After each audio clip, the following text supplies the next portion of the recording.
Donc Pascal et Sandra, Voilà. ah, vous avez ouvert le Petit Creux à Villognon maintenant il y a à peu près 6 mois. Qu'est-ce qui vous a amené à Villognon en Charente? Vous n'êtes pas d'ici? Alors l'idée de Villognon, c'est tout bête. À la base, on était parti sur un projet du côté de Nyons. Malheureusement, projet qui n'a pas pu aboutir via SOS Village. Et l'idée, elle était simple, c'est qu'on voulait revenir aux sources et revenir vraiment côté terroir et toucher, retravailler une cuisine terroir. Parce que de par le passé et de par l'expérience que l'on a, que ce soit la mienne ou celle de Sandra, ma compagne, on a eu plus l'habitude de travailler sur des établissements haut de gamme et voire gastronomiques. Et le dernier établissement qu'on avait, c'était un restaurant gastronomique. Donc quand on a fait le tour de la gastronomie, qui est agréable, qui est un beau métier, la cuisine c'est un beau métier, la restauration c'est un beau métier, mais arrivé à un certain âge, on a envie de se poser. Et donc on avait en tête de partir vraiment dans le bas de la France et de reprendre un petit établissement via SOS Village. Malheureusement, il est arrivé la crise du virus et on n'a pas pu aboutir.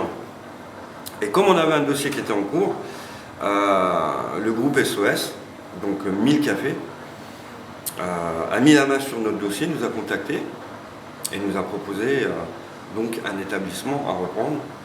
À la base, on voulait partir dans le Tarn. Et puis on nous a dit, mais non, il ne faut pas aller dans le Tarn, c'est pas un établissement pour vous, vous êtes un restaurateur. Hein. Donc voilà, et on nous a proposé Villognon. D'accord. Et 6 mois après, vous regrettez? Pas du tout.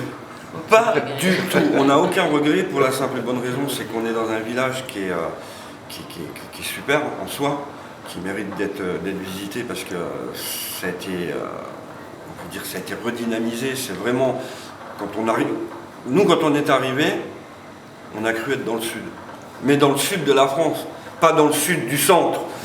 Comme on nous l'avait vendu, on nous avait dit oui, vous allez être dans le sud, vous verrez, vous êtes près de Royan. Bon, effectivement, on est près de Royan, mais bon, on a 120 morts, mais on est près de Royan. Mais quand on est arrivé ici, oui, on a eu cette impression-là et on est tombé tout de suite amoureux des vieilles pierres. On est tombé sur le charme du village. Ouais, c'est le village en soi, au départ. Et du coup, vous qui avez fréquenté, j'allais dire, de très grandes tables, un peu partout, Oui. Aujourd'hui, quand vous vous adaptez, vous faites une cuisine un peu différente, évidemment, de ce que vous faisiez avant. C'est une cuisine différente, avec de très bons produits, des produits locaux, parce que ça c'est mon cheval de bataille, et je voulais absolument travailler ça. J'essaye de travailler avec un maximum de producteurs locaux, bien que c'est compliqué, mais on y arrive. On essaye d'avoir des produits, je ne vais pas dire des produits d'exception, mais quelquefois ça nous arrive d'en avoir et d'en proposer. Et oui, on est revenu à une cuisine, en restauration on dit cuisine bourgeoise. On appelle ça la cuisine bourgeoise. Je ne dirais pas que c'est une cuisine bourgeoise, je ne dirais pas que c'est une cuisine bistronomique, je dirais que c'est une bonne cuisine dans un bon village et où les gens sont sympathiques.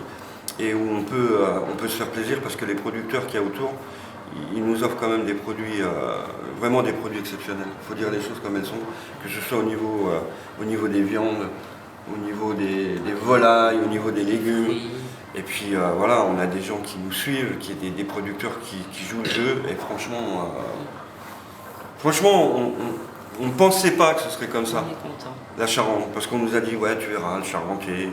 C'est quelqu'un de renfermé, quelqu'un de... En fait, pas du tout. C'est peut-être vous qui êtes chaleureux du coup, et qui entraînez les autres. Peut-être aussi. C'est vrai que le Lorrain... Ça fait partie des remarques. Ça fait partie des remarques. C'est vrai que le Lorrain, il est plutôt chaleureux. Mais après voilà, je veux dire, les gens, ils nous ont vite adoptés. Et, Oui, on a été... le village nous a Très vite adoptés. adoptés. Le village nous a adoptés.